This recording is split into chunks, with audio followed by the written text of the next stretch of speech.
네, 반갑습니다. 자, 인사드리기 전에 혹시 제가 잘 보이는지 혹은 제 목소리가 잘 들리시는지 채팅창 통해서 이야기 한번 해주시겠어요? 네, 반갑습니다. 안녕하세요. 채팅창으로 인사 한 번씩 해주시기 바라겠습니다. 우리 원스트레 김목고님 인사해 주셨네요. 안녕하세요라고 인사 함께 해주셨습니다. 자, 제 목소리가 들리신다면 혹은 사회자가 잘 보이신다면 채팅창 통해서 인사 한 번씩 나눠주시기 바라겠습니다. 네, 반갑습니다. 안녕하세요. 네, 잘 들리시는 것 같습니다. 자, 반갑습니다. 2021 지역 소프트웨어 사업 통합 성과 보고회 진행을 맡은 저는 아나운서 최성필입니다. 반갑습니다. 영광스러운 자리 함께 하게 돼서 정말 너무 무한한 영광으로 생각합니다. 작년에 이어서 올해도 여러분들을 만나 뵙게 되었는데요. 또 이렇게 영광스러운 자리 다시 한번 준비해 주신 만큼 열심히 그리고 여러분들과 함께 즐거운 시간으로 꾸려나갈 수 있도록 부단한 노력 함께 하도록 하겠습니다. 자, 작년에 보셨던 분들 그리고 참여하셨던 분들 아시겠지만 제가 두 가지 여러분들과 함께 좀 정해놓고 시작을 합니다. 두 가지 좀 정해놓고 시작을 하고요. 첫 번째, 저희가 오늘 모든 시간을 좀 함께 하면서 함께 하고 있어요. 우리 함께 호흡하고 있어요. 라고 이야기해 주시는 것 중에 두 가지 행위가 있죠. 첫 번째, 박수를 좀 보내주시는 겁니다. 박수 혹시 어떻게 보내는지 여러분들 기억하시나요? 작년에 제가 말씀드렸었는데 여러분 박수는요 채팅창을 통해서 치옷을 여러 번 눌러주시면 박수를 정말 열심히 함께 쳐주고 계시는구나 라고 직접 저희가 두 눈으로 확인하도록 하겠습니다. 한번 알아들으셨다면 치옷 한번 보내봐 주세요. 박수 한번 보내주시죠. 시옷 아니고 치옷. 시옷 아니고 치옷. 그렇죠. 김중환님, 김능대님 감사드립니다. 그렇죠. 야, 우리 위양 치실 거면요, 우리 정윤호님처럼 한 200번 치세요. 200번까지 안 나왔나요? 이런 식으로 박수 쳐주시면은 우리가 정말 열정적으로 함께 해주고 계시는구나라는 것들을 함께 저희가 확인할 수 있으리라 생각이 듭니다. 자, 그리고 함성도 있어요. 함성은요, 동그라미. 이응을 보내주시면은 함성을 보내주시고 있구나라고 제가 생각을 하도록 하겠습니다. 그래서 박수와 함성 그러면 치읓과 이응을 번갈아가면서 보내주시면 박수와 함성을 보내주고 계시는 거라고 저희가 확인하도록 하겠습니다. 지금 함께 보내주고 계시는데요. 고맙습니다. 정중성님 감사드리고요. 김충환님 박수와 함성 정확히 딱 3번만 외쳐주셨어요. 너무너무 감사드리고요. 오늘 이런 분위기 속에서 여러분들과 함께 즐겁게 한번 이어가 보도록 하겠습니다. 자, 올해에도요 코로나 상황이 계속해서 좀 이어지고 있습니다. 지역 소프트웨어 사업 발전을 위해서 정말 수많은 분들이 노력을 아끼지 않으셨는데요. 그 결과 올해도 전국 각지에서 정말 좋은 성과들이 이어졌습니다. 소프트웨어 산업이 한 단계 더 발전되고 있구나라는 것들을 좀 느낄 수 있었는데요. 과학기술정보통신부가 주최하고 정보통신산업진흥원이 주관하는 2021 지역 소프트웨어 사업 통합 성과 보고회는요. 우리가 한 해 동안 이뤄낸 다양한 성과를 보고하고 그리고 공유함으로써 지역 소프트웨어 산업의 인식을 제고하기 위해서 만들어진 자리입니다. 오늘은요. 총 3시간 30분 동안 진행이 될 예정입니다. 여러분들이 함께 참여하시는 동안 지루하지 않게 정말 즐겁게 참여할 수 있도록 여러분들과 함께 멋진 시간 만들어가 보도록 하겠습니다. 자, 오늘은요 소프트웨어 및 AI 전문가의 특별 강연이 준비되어 있고요. 그리고 지역 소프트웨어 최신 기술 우수 사례를 발표하는 시간 갖도록 하겠습니다. 그리고 발표한 시간 이후에는요 그에 대한 의견도 공유하고 그리고 질의응답을 갖는 시간 여러분들과 함께 이어가 보도록 하겠습니다.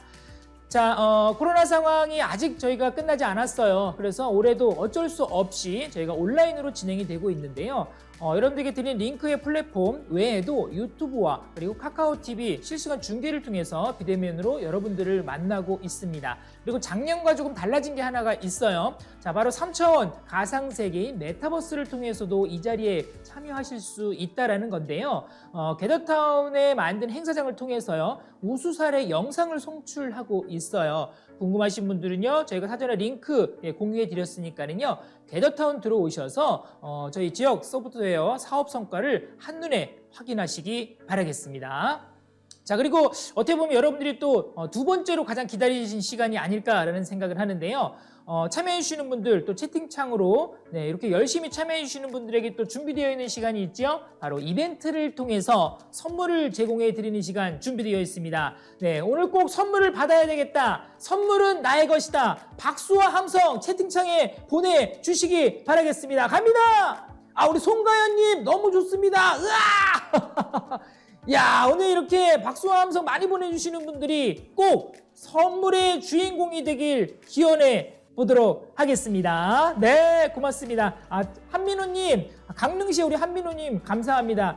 좀 늦게 들어오셔서 혹시 못 들으시는 것 같은데 이게 쌍지옷, 네, 제가 짝짝짝짝하게 쌍지옷을 적어주시는데 어렵잖아요. 시프트 계속 눌러야 되잖아요. 그래서 제가 치옷으로 바꿨어요. 그러니까 치옷을 여러 번 눌러주시면 박수, 이응을 여러 번 눌러주시면 함성, 여러분들에게 정해놓고 본격적으로 시작해 보도록 하겠습니다.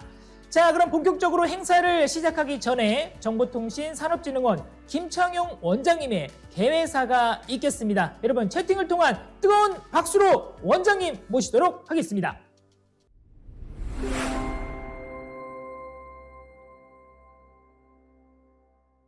안녕하십니까. 정보통신산업진흥원장 김창용입니다. 지역 소프트웨어 사업 통합 성과 보고회에 참석하신 여러분 반갑습니다. 가드너에 따르면 ICT 산업은 휴대전화와 같은 하드웨어 수요의 감소에도 불구하고 소프트웨어와 서비스의 수요 확대로 6.1% 수준의 높은 성장률을 지속할 것이라고 합니다. AI, 빅데이터, 메타버스 등 소프트웨어를 중심으로 산업이 변화하고 미래 산업의 성장도 소프트웨어 중심으로 이루어지기 때문입니다. 이런 시대적 변화에 대응하기 위해 나이파에서는 지역 소프트웨어 산업의 경쟁력을 높이기 위한 다양한 사업을 추진하고 있습니다. 먼저 조선, 물류, 농생명 등 지역별 특화 산업에 소프트웨어를 융합하여 새로운 서비스를 만들고 전문 기업들이 시장에 진출할 수 있는 기회를 제공하고 있습니다.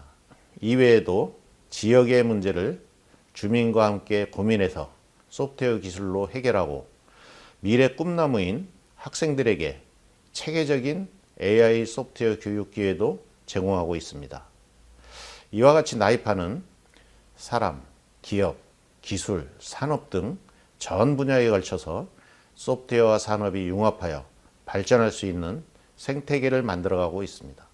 특히 올해는 주민 참여형 지역 문제 해결 소프트웨어 서비스인 SOS랩이 국가균형발전위원회 우수 사례로 선정되는 성과가 있었습니다. 오늘 행사는 이와 같이 소프트웨어와 관련된 다양한 성과들을 소개하고 공유하기 위해 마련되었습니다. 앞으로도 나이파는 지역 특화 산업이 소프트웨어 AI 융합을 통해 재도약하고 글로벌 수준의 경쟁력을 확보할 수 있도록 지원해 나가겠습니다. 끝으로 행사 준비를 위해 써주신 관계자 여러분과 참가자 여러분께 감사의 말씀을 드립니다. 감사합니다. 네, 고맙습니다. 김창용 원장님의 인사 말씀이 있었습니다. 자, 원장님께서 말씀해 주신 것처럼 정말 세계가 시시각각 빠르게 변하고 있습니다.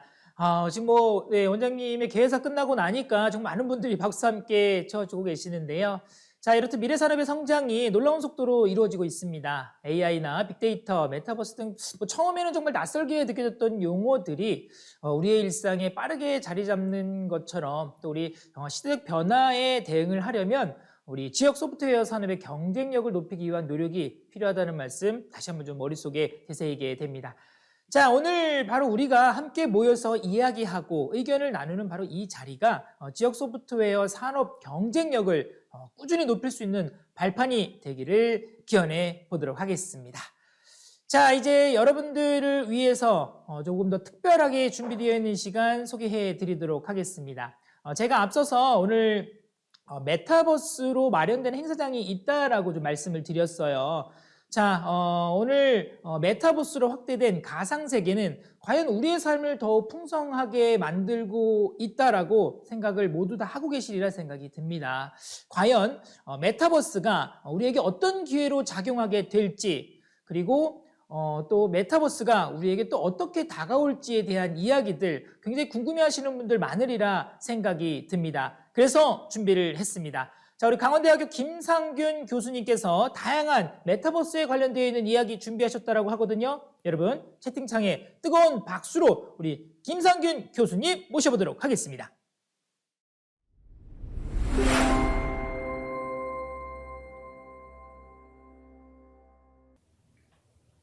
안녕하세요 여러분, 인지과학자 김상균입니다. 오늘 여러분들 모시고 메타버스의 세상으로 한번 여행을 가볼까 합니다. 현재 어떤 일들이 발생하고 있고 이게 우리의 비즈니스의 기회나 또 미래 환경 어떤 큰 영향을 줄지 그런 부분들 두루두루 한번 짚어보도록 하겠습니다. 제가 화면에 여러 가지 영상을 한번 띄워놔 봤습니다 여러분. 사실 수많은 현재 사례들이 쏟아지고 있어 갖고 사례를 하나하나 열거하기가 힘들 정도로 너무 많은 다양한 분야의 사례들이 나타나고 있죠. 어떤 기업은 메타버스 내에서 임직원들이 원격으로 졸업식을 하기도 하고요. 왼쪽 위에 있는 모습입니다. 또 어떤 기업은 엔터테인먼트 기업인데 메타버스에서 멋있는 콘서트를 진행을 하기도 합니다. 저런 건 너무 남의 일 같다. 내가 저기서 뭔가 회사 행사를 하거나 콘서트를 하는 건 어렵지 않을까. 아래쪽에 있는 영상 두 개도 한번 슬쩍 보시면 좋겠습니다. 왼쪽 아래쪽에 있는 영상은요 여러분, 심지어 TV의 오디션 프로그램 방송국에서 하는 거예요 여러분. 근데 이거를 그냥 개인들이 방송국하고 똑같이 재현해 보고 있습니다. 근데 10명 정도 모여갖고 그냥 놀고 있냐? 그게 아니라 메타버스 내 방송국 찍고 메타버스 내에서 심사위원, 관객, 싱어들까지 등장을 하면서 엄청난 콘텐츠를 만들어내고 있는데 이게 또 시청률 자체가 웬만한 방송국 콘텐츠만큼 나오고 있습니다. 조금 더 쉬운 거, 가장 단순한 거 말씀드리면 제가 최근에 가끔씩 보는 드라마가 있는데 여러분, 만약의 땅이라고 하는 미니 드라마가 있습니다. 한 2주 전부터 일주일에 2편 정도씩 업로드가 되고 있는데 이 짧은 5분짜리 만화와 같은 드라마 어디서 누가 만드냐 하면 국내 통신회사가 갖고 있는 이프렌드라고 하는 작은 앱이 있습니다. 온라인 교육하거나 온라인 회의할 수 있는 그런 앱인데요. 공간이 있고 아바타가 있어요. 얼마 전부터 여러분 되게 신기한 현상이 나타났는데 이 공간에 사람들이 모여들어서 여기서 드라마를 찍는 겁니다. 근데 드라마에 참여하는 인력이 전문 방송국 PD나 배우분들 이런 분들은 아주 약간만 있고요. 대부분들은 일반인들입니다. 일반인들이 연기자로서 아바타를 가지고서 새로운 놀이, 새로운 삶을 꼽혀보고 있는 겁니다. 조금 전에 제가 보여드렸던 어떤 분들은 좀 공통적으로 좀 불안해, 좀 불편해 하세요. 현실 세계하고 완전 벗어난 거 아니냐. 메타버스가 현실이 여기 있으면 메타버스는 이쪽에 완전 좀 격리된 것 같은 그런 감정이 좀 들어서 별로 좀 난 안 좋다. 이럴 수 있어요. 다른 형태의 메타버스를 제가 또 지금 4개를 한꺼번에 보여드리는데 공통점이 현실 공간이 자꾸 보이죠 여러분. 이건 아래쪽부터 먼저 볼까요 여러분? 아래쪽에 보면 아래쪽 왼쪽을 보시면 프랑스 같은 거리를 어떤 사람들이 막 걸어가고 있죠. 걸어가는 사람의 머리 위에 헬멧 위에 카메라, 마이크 이런 게 장착되어 있는데 제가 한국에 있어도 파리, 태국, 런던 그 외국에 있는 사람들하고 소통할 수 있는 겁니다. 그 사람이 지금 휴먼 아바타라는 개념으로 저 대신 프랑스 파리를 여행하고 영국에 가서 쇼핑을 하고 태국 가가지고 뭔가 집을 대신 봐주고 이런 활동들을 할 수가 있는 겁니다. 자, 그 옆에 오른쪽 아래 부분을 보게 되면 차 안에서 이동 중에 사용할 수 있는 VR 기기도 시도가 되고 있습니다. 그냥 단순하게 보면 차량에서도 재미있게 이동해라 이것도 말이 되지만 또 한 가지 중요한 논점이 숨어져 있습니다. 여러분 자동차들이 향후 5년, 10년이 지나고 나면 자율주행 된다라고 이야기하고 있죠. 차가 만약에 자율주행 된다라고 하면 여러분 어떻게 될까요?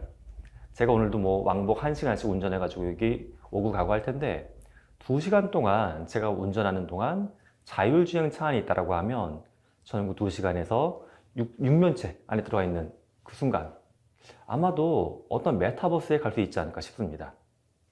즉 지구에 있는 모든 자동차 기업들은 이제 메타버스 시대가 진짜 오고 자율주행이 진짜 도래하게 되게 되면 수억 명의 사람들이 차 안에서 보내는 시간을 이 기업에서 어떤 비즈니스의 순간으로 쓸지 한번 그려봐야 될 것 같습니다. 또 위쪽에 있는 영상, 위쪽에 왼쪽을 보게 되면 앞서 봤던 TV 오디션 프로그램 그거를 비슷한데 약간 다르죠. 예, 싱어가 아바타로 등장하고 있어요. 무대도 방송국이고 현실인데 싱어는 아바타로 나오고 있습니다. 오른쪽 위에 있는 영상은 또 이런 고민이 들 수가 있죠. 우리가 메타버스가 자꾸 활성화되면 오프라인 뭐 공연장, 특히 쇼핑몰 이런 거 다 없애야 되느냐? 그렇지 않다라는 겁니다. 오프라인 쇼핑몰인데 그 안에서 뭐 길을 찾거나 물건을 찾거나 신상품에 대한 정보를 보거나 쿠폰을 찾거나 이런 모든 것들을 사람들이 직접 응대하지 않고 개인이 갖고 있는 스마트폰을 통해서 증강현실로 볼 수 있다는 겁니다. 자, 이런 놀라운 변화들이 정말 우리 앞에 다가오고 있고 정말 우리의 일상을 바꿀까? 많은 분들은 스마트폰이면 돼 이런 얘기 정말 많이 하십니다. 또 어떠세요, 여러분? 스마트폰 언제부터 썼는지 스마트폰 뭐 대표적인 회사 애플 한 가지만 보겠습니다. 이게 애플의 창업기부터 여러분 지금까지의 기업 가치, 흔히 매출을 기반으로 한 변동을 보고 있는 건데요. 어떠세요, 여러분? 큰 변동이 없죠. 앞부분에 거의 한 30년 가까이 별 변동이 없다가 애플이 아이폰을 내놓는 순간 2007년부터 기업 가치가 급성장을 했습니다. 실제 우리가 스마트폰을 일상에서 일상적으로 사용해왔던 것은 뭐 10몇 년밖에 안 됐어요.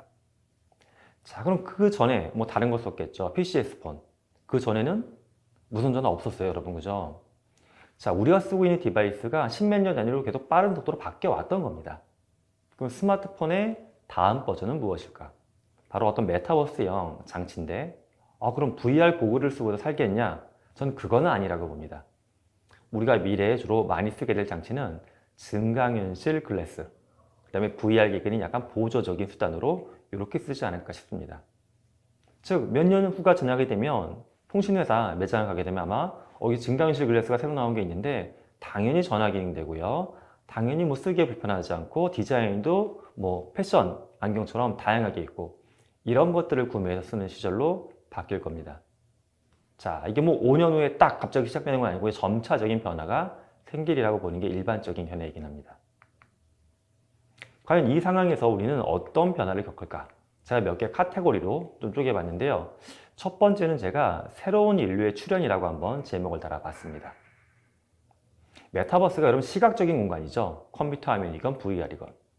여기서 굉장히 재밌는 게 음성으로만 들리던 인공지능 프로그램이 몸을 보여주기 시작한 거예요. 사람의 얼굴로.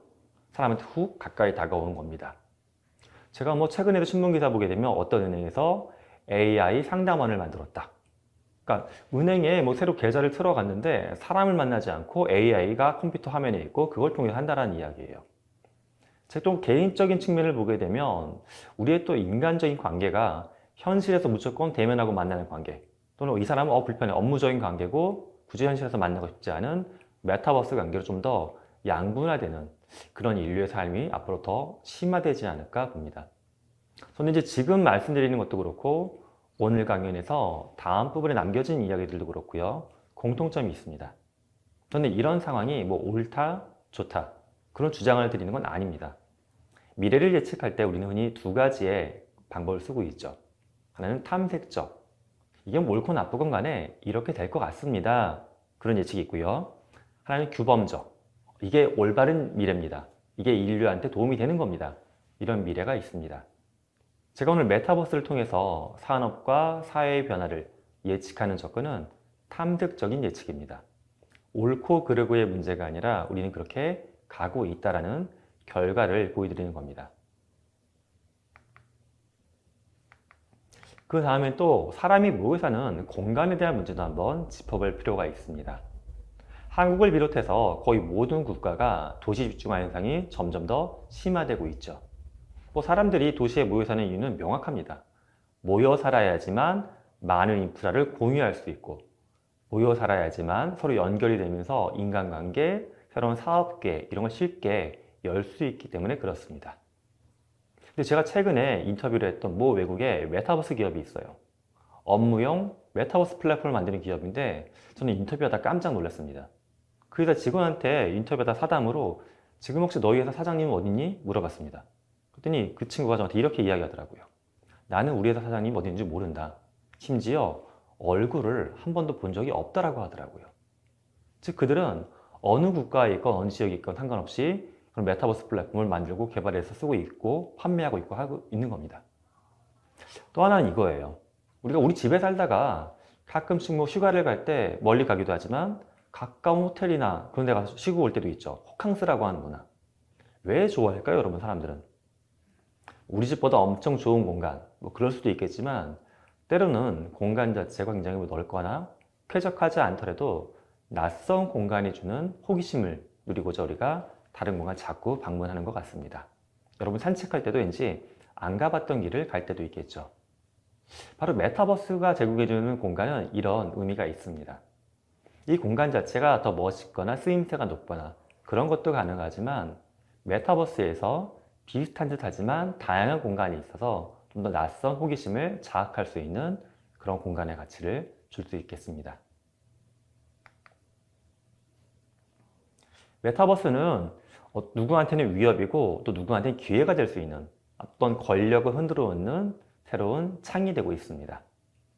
여러분 혹시 오프라인에서 힘이 센 것 같으세요? 어떤 것 같으세요? 여러분의 힘, 기존 뭐 사업을 하거나 또는 어떤 회사 내에서 직급 보통 이제 직급이 높거나 오프라인에서 많은 자산 갖고 있는 분들은 내가 힘이 세다라고 대답하실 것 같습니다. 그런 분들은 메타버스가 하나의 위협으로 느껴질 수가 있어요.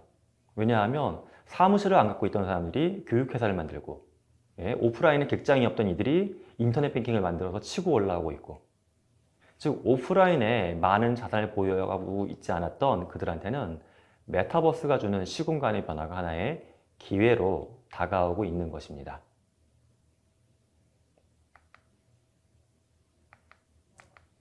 그럼 우리가 메타버스를 통해서 앞으로 세상을 바라보는 관점이 어떻게 바뀔지 이 부분도 한번 짚어볼까 합니다. 여러분 제가 앞서 이제 TV 오디션 프로그램 얘기 잠깐 보여드렸었죠. 그때 등장하는 사람들 중에 보면 어떤 사람들은 실제 세상에서 무엇을 하는지 알려지지 않은 사람들도 많이 있어요. 즉 오디션 프로그램에는 아바타로 등장해서 거기서 선택이 돼서 가수로 데뷔했는데 데뷔할 때도 여전히 아바타의 모습이에요. 활동하는 공간도 메타버스에서 합니다. 그들이 광고를 찍어도 원래의 모습이 아니라 아바타의 모습으로 광고에 등장합니다. 저는 이런 생각을 해봅니다. 그들이 혹시 현실 세계에서 저처럼 어떤 선생님의 직업을 갖고 있지 않을까? 혹은 뭐 식당의 주인을 할 수도 있고요. 하지만 그들은 메타버스 속에서 연기자가 되기도 하고 가수가 되기도 하고 다양한 역할을 하고 있습니다. 다중의 세계를 사는 시대가 우리 눈앞에 이미 다가와 있습니다. 또 한 가지는 제가 작년에 봤던 통계 중에 굉장히 신기하고 무서운 통계를 하나 본 적이 있습니다. 미국에서 메타버스 플랫폼으로 굉장히 유명한 기업이 하나 있죠, 여러분. 로블록스. 올해 3월 달에 뉴욕 증시에 상장한 기업인데 시가총액이 제가 어제 확인한 바로 한 80조 원 가까이 됐습니다. 폭발하고 있는 기업인데 이 기업이 작년 6월 달에 고객들 3,000명 정도 대상으로 조사한 자료가 있습니다. 주로 10대 중반의 청소년들 대상이었습니다. 그들한테 물어본 건 당신은 친구가 여러 명 있을 텐데 비율을 물어본 거예요. 현실 공간의 친구의 비율과 로블록스 친구의 비율 그리고 어떤 공간의 친구가 더 중요한지 근데 여기서 무서운 변화가 관찰이 됐습니다.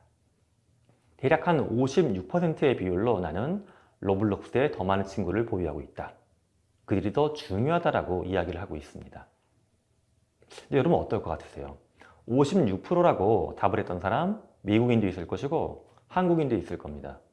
로블록스는 미국에서 만든 플랫폼이에요. 근데 만약에 우리나라 아이들도 같은 생각을 한다고 하면 저는 약간 무섭다는 생각이 듭니다. 그들은 한국에서 태어났고 한국에서 학교를 다니고 여기서 살고 있는데 그들은 로블록스에서 만나는 미국 아이들, 유럽 아이들을 자기의 친구로 받아들이고 있는 겁니다. 이게 왜 무섭냐고 하면 고향이나 국가에 대한 인식을 바꿀 수 있기 때문에 그렇습니다. 우리가 힘들 때 어디를 찾아가죠? 주로 바로 고향입니다. 그죠? 어렸을 때 살았던 동네, 고향, 어릴 적 친구 이런 거 많이 떠오를 것 같습니다. 왜 그러냐 하면 인간의 뇌가 평생 성장하고 바뀌어지긴 하지만 보통 20살 정도까지 성장하면서 완성이 된다고 합니다. 그러다 보니까 성인이 돼서 힘든 일이 있거나 복잡한 일이 생기면 내 뇌를 완성시켰던 따뜻한 마음의 고향을 자꾸 그리워하는 게 우리들의 습성입니다. 앞서 로블록스 설문조사 참여했던 아이들. 한국인인데 나는 로블록스에 있는 친구가 훨씬 더 중요해요. 이 아이들은 과연 한국에서 자라고 있는 것인지 아니면 미국이 만들어 놓은 로블록스 세상에서 자라고 있는지 약간 좀 의문점이 듭니다. 반대도 물론 생길 수가 있습니다. 국내 기업이 운영하고 있는 제페토라는 플랫폼을 보게 되면 그 플랫폼 속에 2억 4천만 명이 들어와 있어요. 우리나라 인구가 5천만 명이니까 아무리 우리나라 인구를 많이 잡는다고 쳐도 한 2억 명 이상이 다 해외에서 들어온 청소년들이 아닐까 생각을 합니다. 그들은 또 반대로 그들의 고향이나 마음속의 나라가 뭐 유럽이나 미국이나 뭐 남미가 아니라 한국을 그렇게 바라보고 있는 걸지도 모르겠습니다. 메타버스가 새로운 공간이고 다양한 사람을 만나고 많은 경험을 하다 보니까 이것을 통해서 우리가 국가에 대한 새로운 어떤 관점이 생길 수도 있다고 하는, 어찌 보면 기회이고 또 이것도 어찌 보면 또 하나의 위협으로 다가오고 있습니다.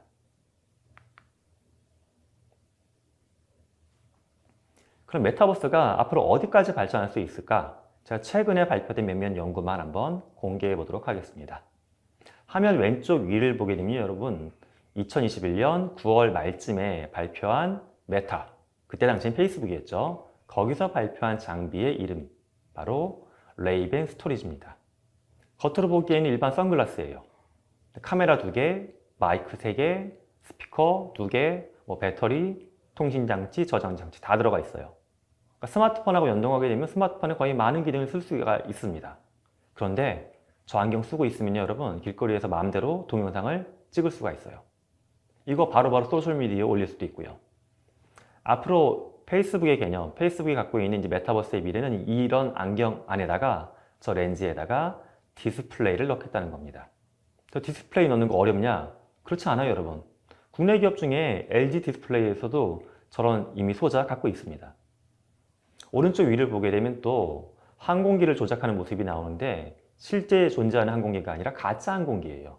설계 도면만 있는 항공인데 VR 기기를 쓰고 감각을 느낄 수 있는 장갑을 끼고서 항공기를 조작해보는 실험을 하는 겁니다.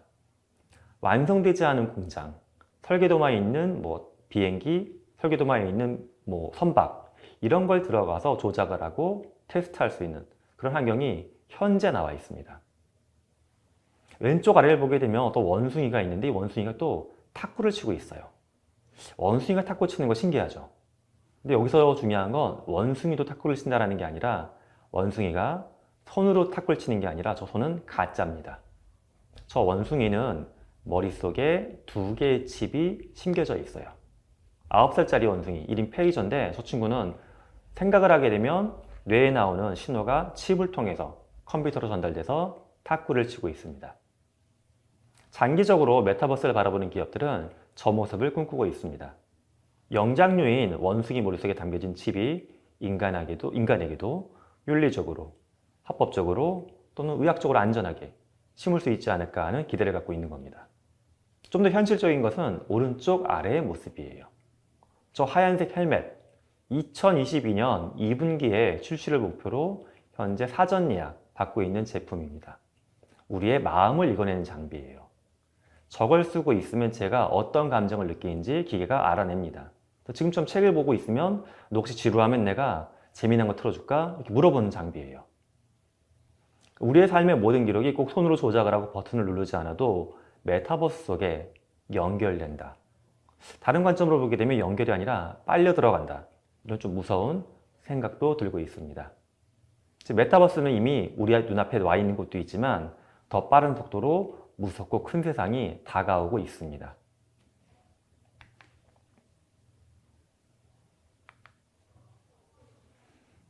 여러분, 근데 메타버스 하면 이런 비판들도 여전히 있는 건 사실이에요. 메타버스 VR하고 AR 똑같은 거 아니냐? 그거 왜 말 바꿨냐? 또는 어떤 분들은 야, 화면 보니까 게임하고 똑같은데 이거 왜 메타버스라고 부르냐?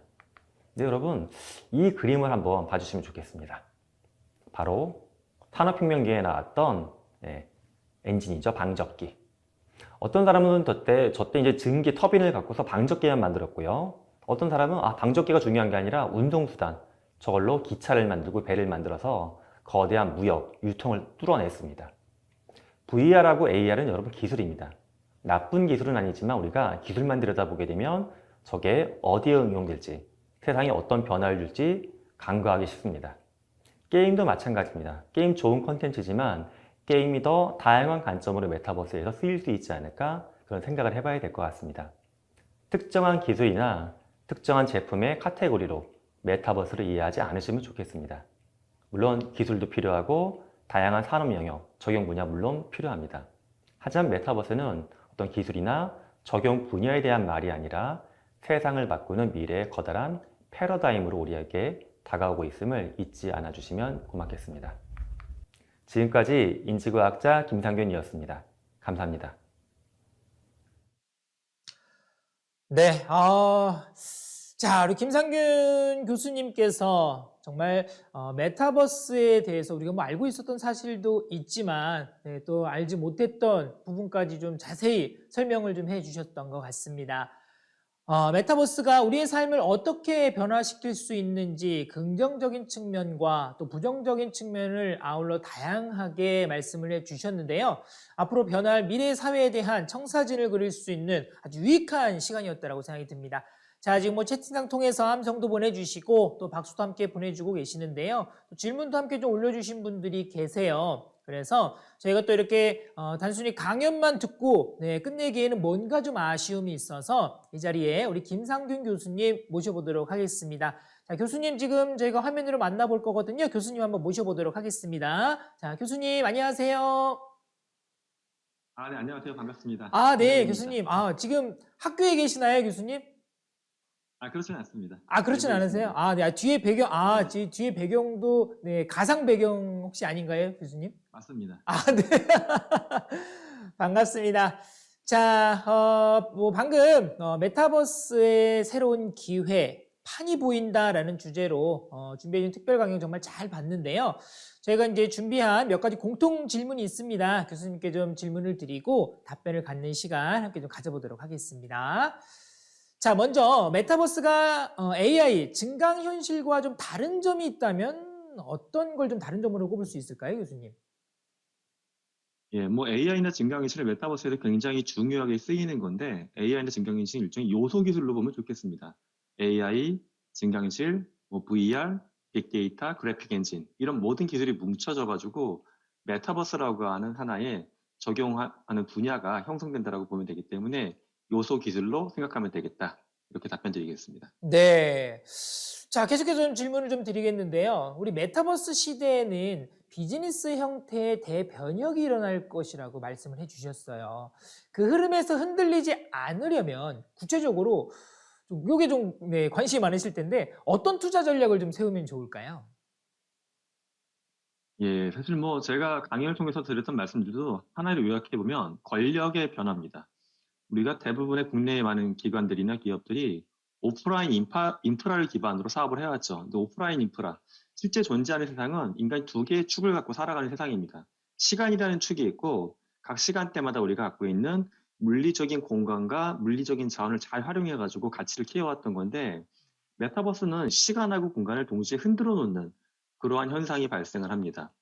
그러니까 우리 기업분들, 그리고 기관에 있는 분들이 준비하실 점은 내가 갖고 있는 시간과 공간 중에 어떤 부분이 메타버스를 통해 영향을 받을까? 예를 들어 우리는 커다란 어떤 뭐 실습하는 공간이나 공연장을 갖고 있는 게 핵심적인 가치였어. 근데 메타버스에서는 그런 큰 공간을 굉장히 저렴한 비용으로 누구나 만들 수가 있기 때문에 그럼 이 공간 자체가 핵심 가치가 아니네. 그럼 우리는 어떤 다른 핵심 가치를 발굴하면 좋을까? 즉 물리적인 세상에서 우리가 갖고 있는 핵심 가치를 돌아보시고 그 가치 중에 무엇이 흔들릴 수 있는지, 흔들릴 때 우리는 또 다른 어떤 핵심 가치를 끄집어낼지 핵심 가치를 기준으로 좀 판단을 해보시면 도움이 될 것 같습니다. 네. 자, 지금 채팅창을 통해서 참가하시는 분들께서 질문을 좀 올려주셨거든요. 그 중에서 제가 좀 하나 읽어드리도록 하겠습니다. 교수님 듣고서 거기에 대한 답변을 좀 네, 부탁을 드리도록 하겠습니다. 자, 프리랜서의 양정수님께서 질문을 주셨는데요. 메타버스의 활용이 가장 핫한 산업 분야와 그리고 우리 메타버스 기업, 우리나라의 메타버스 기업이 글로벌 메타버스 기업을 뛰어넘기 위해서 좀 준비해야 될 사항 혹은 넘어야 할 장벽이 있다면 어떤 것이 있을까요? 라고 질문을 좀 주셨거든요. 좀 쉬운 얘기는 아닌데요. 현재 한국에서는 이제 메타버스 산업군이 바닥에 인프라가 있고요. 플랫폼 사업자, 콘텐츠 사업자, 그다음에 접속기기, 디바이스 사업자 이렇게 네 단계가 있는데 사실 콘텐츠 사업자들은 그렇게 잘한다고 좀 봅니다. 그러니까 뭐 방송이나 엔터테인먼트 분야에서 콘텐츠를 만들었던 분들은 많은 효과를 내고 있는데 사실 뭐 오늘도 네이버 제트가 2,200억 유상증자에 따라 발표했지만 국내 사실 플랫폼 분야가 해외에 비해서 아직은 좀 저는 약한 편이라고 보고요. 이 디바이스는 만들 수 있는 기술력은 있지만 우리가 몇 년 동안 거의 손을 놓은 상태에서 미국에 있는 메타나 애플이나 MS가 또 새로운 제품들을 많이 만들어내고 있습니다. 이게 현재 한국의 상태고요. 그럼 앞으로는 우리는 어디서 경쟁력을 가질 수 있을까? 새로운 기기를 만들 수 있는 디바이스를 만들 수 있는 역량이 있는 전자 관련된 분야에서는 디바이스를 좀 만들어 보시면 좋겠어요. 우리는 좀 기업 규모가 작고 해서 그런 물리적인 어떤 제조 라인을 갖고 디바이스를 만들기는 어렵다. 그럼 현재 한국이 잘하고 있는 게 컨텐츠를 메타버스를 통해서 풀어내는 작업이다 보니까는 한국적인 컨텐츠를 어떻게 메타버스에서 더 가치 있게 2차, 3차 가공해서 보여줄 수 있을지 이 분야에서 뭐 관광이건 유통이건 그다음에 뭐 방송이건 간에 다양한 시도를 해볼 수 있지 않을까 생각을 합니다. 네. 뭐 질문 주신 분에게는 정말 만족할 만한 지금 답변이 됐으리라 좀 생각이 들고요. 한 가지만 더 우리 참가자분들께서 주신 질문 하나 드리도록 하겠습니다. 메타버스에 관심이 있다라고 한다면 이 영화만큼은 꼭 봤으리라라고 생각이 드는 영화가 하나 있습니다. 교수님 뭐 예상하시겠지만 바로 레디 플레이어 원입니다. 자, 이 레디 플레이어 원 영화의 배경이 2045년이에요.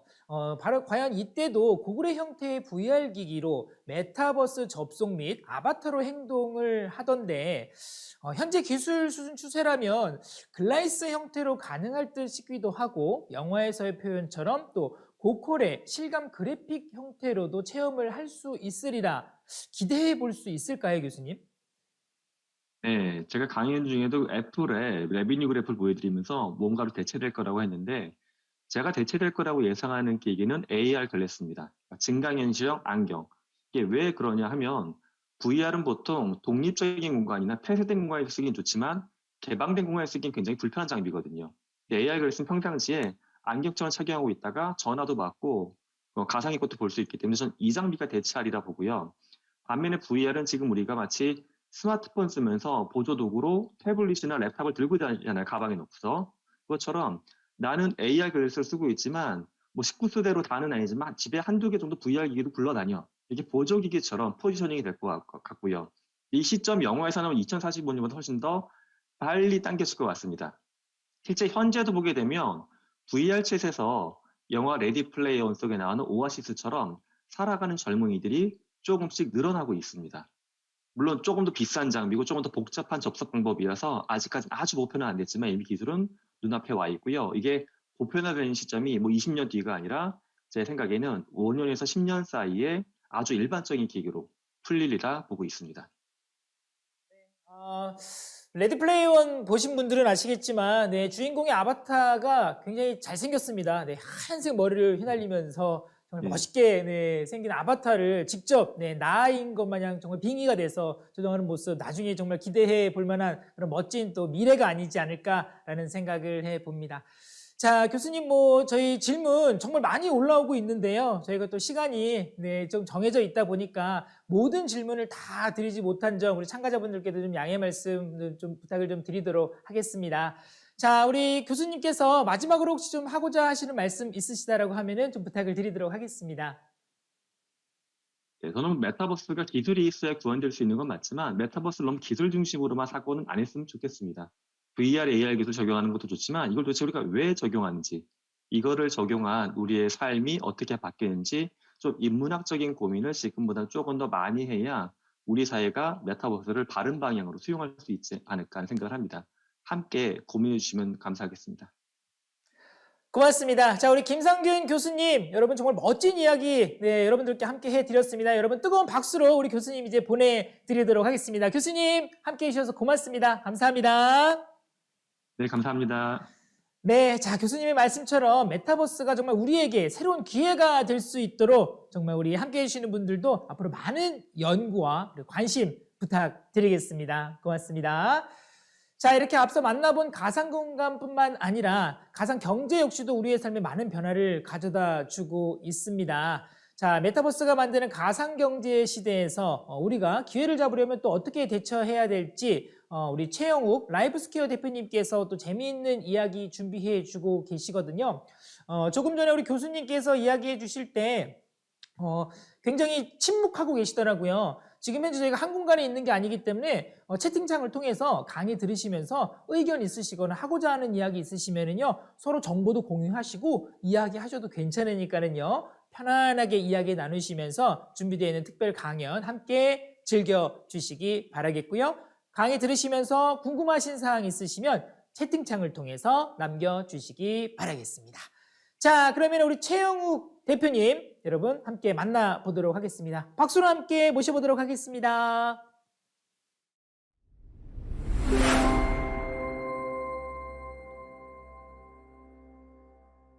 안녕하세요. 가상경제를 주도할 혁신가들의 시대라는 주제로 이야기를 나누게 될 기술 전략가이자 메타버스가 만드는 가상경제 시대가 온다라는 책의 저자 최용욱입니다. 저는 오늘 여러분들과 이 가상경제라고 하는 새로 다가올 미래에 대한 이야기들을 좀 해보려고 합니다. 지금 굉장히 많은 것들이 일어나고 있는데요. 특히 앞쪽에서 말씀해 주신 것처럼 인공지능이라든가 메타버스 같은 굉장히 다양한 기술적 변화들이 일어나고 있습니다. 이 기술적 변화 속에서 존재하는 가장 중요한 본질에 대해서 먼저 좀 얘기를 해보고 싶은데요. 마인크래프트라고 메타버스에 가장 많이 등장하는 사례가 있습니다. 오픈월드 형태의 게임이고요. 전 세계 초등학생들이 정말 좋아하는 게임 중에 하나입니다.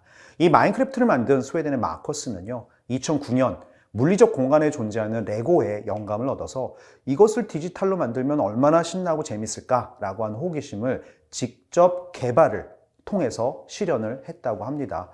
이 초기에 이 프로그램을 만들 때 불과 2주 만에 개발을 할 정도로 굉장히 빠르게 프로토타이핑을 했다고 하는데요. 그럼에도 불구하고 굉장히 많은 인기를 끌고 굉장히 많은 사람들의 사랑을 받으면서 지금까지 전 세계 2억 카피 이상이 팔렸고요. 지금도 1억 2천만 명 이상의 사용자들이 마인크래프트를 즐기고 있다고 합니다. 결국 물리적 공간에서 영감을 받았던 이 마인크래프트는 지금은 오히려 온라인에서 더 영향력이 커져 버렸고요. 지금 레고는 이 마인크래프트라고 하는 것에 오히려 역으로 영향을 받아서 마인크래프트 테마의 레고를 만들어 팔고 있다고 합니다. 지금 최근 우리가 봐왔던 많은 변화들, 아마 이런 것과 비슷한 현상을 목격을 하셨을 텐데요. 물리적 공간에 존재하던 그 무엇들이 디지털과 인터넷의 부상과 함께 누군가에 의해서 구현되고 누군가에 의해서 그 온라인으로 옮겨간 것들이 지금은 오히려 더 성장하고 더 커져 버렸고요. 그 커져버린 것들의 영향력이 역으로 오프라인 쪽으로 흘러들어와 오프라인을 바꾸고 있는 것이 지금 우리가 살고 있는 세계입니다. 지금 메타버스라고 불리우는 것은 이곳에서 한 단계 더 나아가는 변화라고 생각하는데요. 레고는 최근에 레고 히든사이드라고 하는 블록을 만들어 판매를 하기 시작했습니다. 블록을 완성하면 끝이 아니고요. 완성한 다음에 내 스마트폰을 켜서 거기에 있는 레고 앱으로 증강현실 앱으로 그 블록을 비추면 갑자기 내가 만든 블록이 살아납니다. 내가 만든 성이 살아나서 그 위에 유령이 날아다니고 나는 헌터가 돼서 유령을 잡고 친구와 쫓기는 그런 게임의 세계로 진화를 한다고 합니다. 여기서 과연 우리는 어디까지가 가상세계이고 어디까지가 현실세계인지 정확하게 구분을 할 수 있을까요? 어디까지가 버추얼월드이고 어디까지가 리월드인가, 그 경계선을 명확하게 긋기란 사실 어렵습니다. 굉장히 모호한 상황이기 때문인데요. 지금 일어나고 있는 이 많은 기술적 변화들, 특히 메타버스라고 하는 것 때문에 일어나고 있는 그 현상 속에는 이렇게 가상세계와 현실세계의 경계가 사라지고 흐려지는 그런 모습들을 보여주고 있습니다. 저는 이것이 메타버스라고 불리우는 현상의 가장 중요한 본질이라고 생각을 하는데요. 리얼월드와 버추얼월드 사이의 경계가 흐려지고 사라지면서 그 안에서 새로운 가능성과 기회가 만들어지는 현상이라고 생각을 합니다. 이 덕분에 굉장히 많은 일들이 지금 우리 주변에 일어나고 있고요. 덕분에 실제 존재하는 세상과 내 눈앞에 보이는 세상 사이의 차이는 점점 커져가고 있습니다. 아이러니하게도 우리는 그동안 실제 존재하는 세상을 실제 세상이라고 믿어왔는데요. 앞으로는 어쩌면 내 눈앞에 보이는 세상이 실제 존재하는 세상이라고 인지하게 되고 믿게 되는 세상이 오지 않을까 생각을 합니다. 이런 세상 속에서 굉장히 많은 것들이 만들어질 테고요. 그동안 우리 인간들은 굉장히 다양한 컴퓨팅 디바이스들을 만들어내면서 많은 변화들을 만들어 왔고 또 이끌어 왔는데요. 모바일 디바이스가 처음 출시됐을 때, 개인용 컴퓨터가 처음 출현했을 때, 그리고 그것들이 진화해서 연결성을 띠게 되고 그것이 모바일 폰이 되고 인터넷 컴퓨터로 바뀌면서 우리는 전 세계 누구와도 연결될 수 있었고요. 그리고 전 세계 어떤 정보도 찾을 수 있었고 그것을 통해서 그 어떤 것도 할 수 있는 그런 시대를 살고 있습니다. 덕분에 우리 인간에게는 굉장히 많은 능력과 힘이 생겼는데요. 그리고 또 기술은 진화하여 그 연결성은 이제 항상 상시 연결성으로 진화를 했고요. 우리는 1분 1초도 인터넷과 끊기지 않고 늘 연결되어 있는 삶을 살고 있습니다. 스마트폰을 통해서, 아이패드를 통해서, 내지는 태블릿 PC를 통해서 우리는 늘 인터넷과 연결되어 세상의 많은 사람들과 만나고 세상의 많은 정보, 세상의 많은 것들과 접하면서 굉장히 많은 일들을 해내고 있는데요. 지금 코로나 시대를 살아가면서도 우리에게 그 어떤 제약도 우리에게 어떤 어려움을 만들지 않는 이유도 이런 연결성, 그리고 수많은 디지털 플랫폼, 컴퓨터 힘의 덕분이 아닐까 생각을 합니다. 게다가 지금 이런 메타버스의 열풍은 또 다른 디바이스, 또 다른 폼팩터의 하드웨어 출현을 목도하고 있는데요. 바로 VR, 가상현실 헤드셋과 또 AR 글래스 같은 새로운 세계를 안내할 수 있는 컴퓨팅 플랫폼의 진화를 우리는 눈앞에 두고 있습니다. 이런 컴퓨팅 플랫폼들이 진화하면 어떤 일이 생길까요? 네, 여러분들이 생각하시듯이 이런 컴퓨팅 파워의 진화는 늘 역사에서 그래왔던 또 다른 기회를 만들 것이고 기존 산업의 붕괴를 이끌어낼 것이고 또 새로운 산업의 출현을 이끌어낼 것이라고 생각을 합니다. 많은 분들이 질문을 합니다. 지금 불고 있는 수많은 기술적 변화들, 특히 인공지능, 블록체인 또는 메타버스 같은 현상들이 굉장히 많은 열풍들과 함께 관심을 끌고 있는데요. 도대체 어떤 산업들이 이런 기술들의 영향을 받을 것이냐, 또 어떤 산업들이 이런 기술과 밀접한 관계를 통해서 큰 변화를 만들어낼 것인가, 많은 분들이 질문을 하십니다. 저는 이럴 때마다 이렇게 답변을 드려요. 아마도 모든 산업, 모든 우리 삶 속에 메타버스 관련 기술들, 그리고 블록체인이나 인공지능 관련 기술들이 스며들어올 것이다. 25년 전만 해도 비슷한 일이 있었습니다. 닷컴, 인터넷 같은 열풍이 불 때 우리는 똑같은 질문을 했었어요. 과연 닷컴은 어떤 산업에 영향을 미칠 것인가? 과연 인터넷은 어떤 분야에 가장 큰 관계를 맺을 것인가? 25년이 지난 지금 우리는 모두 그 답을 알고 있습니다. 우리 삶 전부, 그리고 우리가 겪는, 우리가 속한 모든 산업. 그럴 수밖에 없는 게 그 연결이라는 것, 인터넷이라고 하는 것들이 본질적인 부분이기도 하고요. 또 도구로서 기술이라는 부분에 있어서 굉장히 중요한 역할을 하고 있기 때문입니다. 저는 앞서서 말씀하신 인공지능이나 메타버스도 동일한 관계에서, 동일한 선상에서 모든 산업에 관련되어질 것이며 모든 산업에 영향을 미칠 것이라고 생각을 합니다. 이런 메타버스나 인공지능, 블록체인 같은 기술들이 우리 삶 속에 들어온다면, 그리고 모든 산업에 영향을 미친다면 굉장히 많은 일들이 생기겠죠. 저는 그럼에도 불구하고 그 안에서 받을 수 있는, 얻을 수 있는 가장 중요한 한 가지를 꼽아라 하면 저는 우리 인간이 가지고 있는 상상력을 실현할 수 있는 가장 강력한 도구가 오고 있다라고 이야기를 하고 싶습니다. 우리 상상 속에 갇혀 있는 것들, 우리가 물리적 공간에 만들어낼 수 없었던 수많은 것들이 그런 기술 속에서는 이제 모든 것들이 가능해지고 실현될 수 있다라고 믿고 있기 때문인데요. 예를 들자면 아우디라고 하는 회사 사내 스타트업 홀로라이드를 한번 보여드리겠습니다. 이 홀로라이드라는 스타트업은 전 세계의 자동차를 테마파크로 만들겠다라는 미션을 가지고 있는 회사인데요. 아니 어떻게 전 세계 자동차를 테마파크로 만드냐 궁금해하실 것 같아요. 전 세계 자동차에서 VR 헤드셋을 착용하고 그 자동차의 움직임을 VR 컨텐츠와 연동을 해서 마치 내가 자동차를 타고 움직이는 모든 것들이 테마파크 안에서 진짜 자동차 어떤 롤러코스터든 우주선이든 비행기든 타고 날아다니는 것과 동일하게 연결을 시키겠다라고 하는 그 의미이기도 합니다. 지금 굉장히 많은 기술적 이슈가 있음에도 불구하고 착실하게 한 발 한 발 나아가고 있고요. 실제로 뒷자리에 앉아서 저렇게 VR 헤드셋을 착용한다면 자동차가 움직이는 동안 그 사람은 그 자동차가 달리는 길이 아니고요. 정말 환상적인 테마파크 안에서 여러 가지 환상적인 세계를 만나면서 그리고 자동차가 멈췄을 때는 그 테마파크에서 만나는 뭐 몬스터나 아니면 새로운 캐릭터들을 만날 수도 있고요. 그 안에서 그들과 게임을 할 수도 있습니다. 주라기 공원을 주라기 공룡을 타고 날아다니면서 마치 자동차의 움직임이 내가 진짜 공룡을 타고 나는 것 같은 느낌을 주고 그 경험이 정말로 테마파크 속에서 내가 하나가 되고 있구나라는 것을 만들어줄 수 있는 그런 상상력이 실현이 되고 있습니다. 이 홀로라이드라는 회사는 그 상상력을 착착 실현시켜 나가면서 지금은 디즈니와 함께 협업을 하고 있고요. 아직까지 자율주행 자동차의 시대가 되지 않았지만 만약에 뭐 짧은 시간 안에 내지는 10년 안에 정말 우리 삶이 자율주행 시대가 열렸고 그리고 저 메타버스나 특히 가상현실 기반의 기술들이 더욱더 진화를 하고 난다면 우리는 어쩌면 정말 우리 자동차가 단순히 이동하는 수단이 아니라 정말 새로운 세상과 만날 수 있고 새로운 공간으로 변할 수 있는 그런 미래를 마주하게 될지도 모르겠습니다. 이렇게 많은 상상들을 실현할 수 있는 곳이 저는 이런 메타버스라고 하는 현상 속에 있는 기회이자 공간이자 어쩌면 우리가 마주할 미래다라고 생각을 하고 있는데요.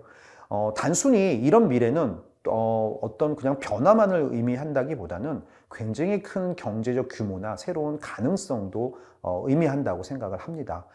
앞서서 말씀드린 마인크래프트와 함께 초등학생들이 가장 좋아하는 또 다른 게임이 있죠. 바로 로블록스입니다. 이 로블록스 같은 경우는 단순히 게임만을 즐기는 것이 아니고요. 이 안에 참가하는 수많은 플레이어들이 직접 크리에이터가 돼서 직접 게임을 디자인한다거나 아이템을 만들 수도 있다고 합니다.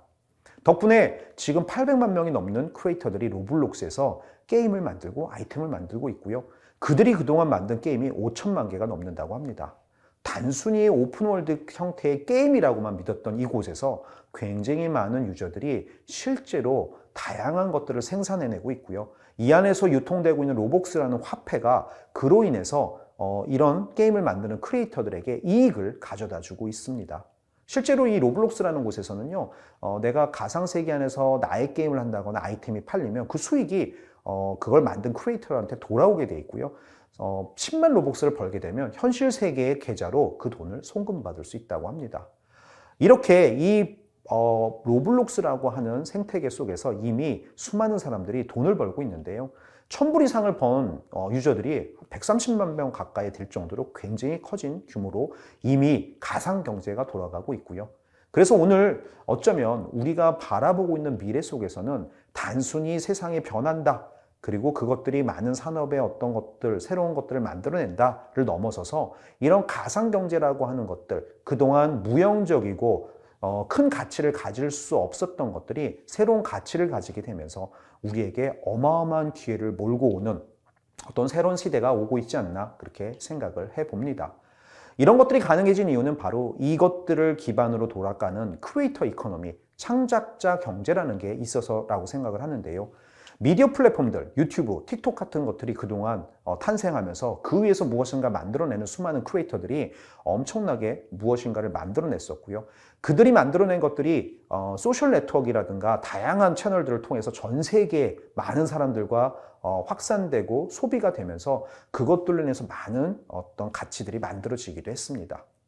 더욱이 수많은 저작 툴들이 함께 제공이 되면서 많은 개인들은 지금 예전에는 정말 큰 프로덕션이 해야 되는 일들 내지는 엄청난 장비나 비용이 필요했던 일들을 척척척 해내는 시대가 열렸는데요. 메타버스라는 세계에서도 동일합니다. 로블록스 스튜디오, 제페토 스튜디오, 메타휴먼 크리에이터 같은 수많은 툴들이 개인에게 지금 주어지고 있고요. 이런 개인들은 이런 것들을 통해서 과거에 그들이 만들어내지 못했던 가치들을 만들어내면서 가상경제를 정말 크게 만들어내고 있습니다. 넷플릭스에서 얼마 전 엄청나게 핫했던 오징어 게임만 봐도 알 수 있는데요. 이 오징어 게임 같은 경우는 한 달 동안 전 세계 83개국에서 1등을 할 정도로 굉장히 인기 있었는데 그동안 그 한 달 동안 로블록스 안에서는 오징어 게임을 주제로 한 게임이 무려 1000개가 만들어졌다고 합니다. 지금 화면에 보여드리는 저 오징어 게임, 저기 있는 플레이어들이 전부 오징어 게임에 나오는 실제 초록색 옷을 입고 있는데요. 저 옷이 공짜가 아닙니다. 저 옷들도 실제로 돈을 주고 구매한 아이템들이고 저 게임을 참여하기 위해서 수많은 전 세계 사용자들이 저 옷을 구매해서 들어와서 사람들과 즐기는 그런 현상, 바로 크리에이터 이코노미와 가상 경제가 만나서 어마어마한 가능성들을 만들어내는 사례가 아닐까 싶습니다. 지금 옷 얘기를 드렸는데요. 우리가 실제 입을 수 없는 옷, 그런 옷, 디지털 세상에서만 존재하는 옷, 이런 것들을 우리가 디지털 패션이라고 얘기합니다. 이런 디지털 패션들이 점차 그 규모가 커지고 있고요. 현실 세계에서 입지 않더라도 가상 세계에서만 존재하는 것만으로도 가치가 만들어지는 현상. 그리고 로블록스 안에서 구찌 가든이라는 곳에서 구찌가 작년에 구찌 디오니시스 핸드백을 200개 가상 아이템으로 만든 적이 있습니다. 현실 세계에 존재하지 않는 핸드백인데요. 475로벅스에 팔렸던 이 제품이 나중에 막 리셀링이 되면서 나중에는 35만 로벅스까지 가격이 올랐고요. 아마 현실 세계의 돈으로 환산한다면 400만 원이 훌쩍 넘는 가격일 것입니다. 굉장히 많은 사람들이 이런 현실 세계에 존재하지 않는 무형적인 것에서도 돈을 지불할 의사가 있고요. 그런 것들의 가치가 만들어지는 세계가 열리고 있습니다. 게다가 최근 엄청나게 뜨고 있는 non-fungible 토큰, 대체 불가능한 토큰이라고 불리우는 NFT, 바로 이더리움에서 파생된 블록체인 기술인데요. 이 이더리움에서 파생된 NFT라는 기술이 디지털 생태계에 적용이 되면서 그동안 디지털에서는 할 수 없었던 새로운 가상경제 가능성마저 열리고 있습니다. 그동안 디지털은 무한히 복제하고 무한히 전송해도 거의 한계 비용이 제로였습니다. 게다가 원본과 사본이 똑같았죠. 컨트롤 C, 컨트롤 V를 100번 하면 100개의 파일이 만들어지고요. 그 100개 파일은 전부 똑같았습니다. 그렇기 때문에 사실은 어떤 가치가 만들어진다기보다는 그런 것들이 무한하게 확산되면서 정말 효과적이고 효율적인 그런 디지털 경제가 그동안 팽창을 해오게 만든 원동력이 되었는데요. 최근에 이 NFT라고 하는 기술이 디지털 파일에 적용이 되면서 올 초에는 크리스티 경매에서 비프의 그림이 780억에 낙찰이 되기도 했습니다. 아니, 디지털 파일이 어떻게 그렇게 780억이라는 가치를 가질 것인가? 이게 말이 되나? 라고 반문을 하실 것 같은데요. 맞습니다. 디지털이라는 건 컨트롤 C, 컨트롤 V 하면 원본과 사본이 똑같기 때문에 가치를 가질 수가 없습니다만 NFT라는 기술을 적용하는 순간 그 디지털 파일이 유한해지는 속성을 갖게 되고요. 또 그 블록체인 기술 덕분에 그것은 진짜인지 아닌지 그 진위성 여부도 판단할 수 있게 되고요. 게다가 그 안에 들어가는 데이터를 통해서 이것이 누구의 소유인지 소유권마저도 증명할 수 있게 됩니다. 현실 세계에 존재하는 모나리자, 루브르 박물관에 진품이 하나가 있죠. 전 세계 모나리자 사본이 어마어마하게 많아진다 한들 진품의 가격은, 가치는 떨어지지 않습니다. 그 이유는 진짜는 하나밖에 없을 뿐더러 루브르 박물관에 있다는 걸 우리가 알고 있기 때문이죠. 하지만 디지털 세상에서는 그런 일들이 그동안 불가능했습니다. 하지만 NFT가 적용되는 순간 이제는 현실 세계 모나리자처럼 하나밖에 존재할 수 없는 그림이 될 수 있고요. 그 하나가 진짜임을 블록체인의 위변조가 불가능한 기술로 증명해 줄 수도 있습니다.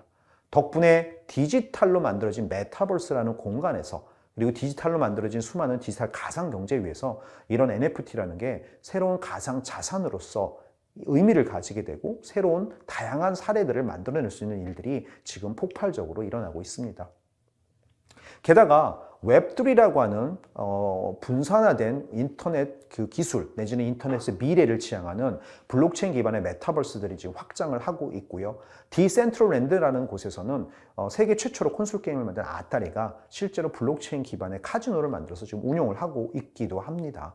게다가 비싼 어떤 명품들이나 오래된 제품들을 그 경매로 팔고 있었던 소더비 같은 곳도 이 디센트럴랜드 안에 매장을 열므로 인해서 가상 자산이라는 것, NFT나 블록체인 기반의 어떤 특별한 것들이 과거와는 다르게 굉장히 큰 가치와 가능성을 가지게 될 수 있다는 것들을 증명해내고 있기도 합니다.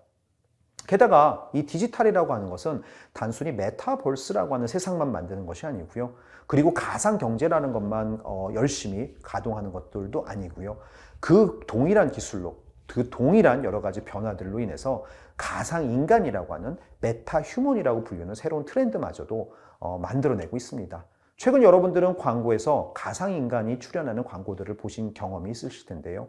이런 가상인간들 사실은 굉장히 이미 많이 존재하고 있고요. 우리가 메타버스라는 세상을 만들 수 있는 기술이 있듯 그 기술을 활용해서 인공지능, 블록체인 같은 기술을 접목해서 이제는 가상인간마저 현실 세계의 우리 인간을 포함한 메타휴먼마저 만들어내고 있고요. 그것은 우리 인간의 확장을 불러오고 있습니다.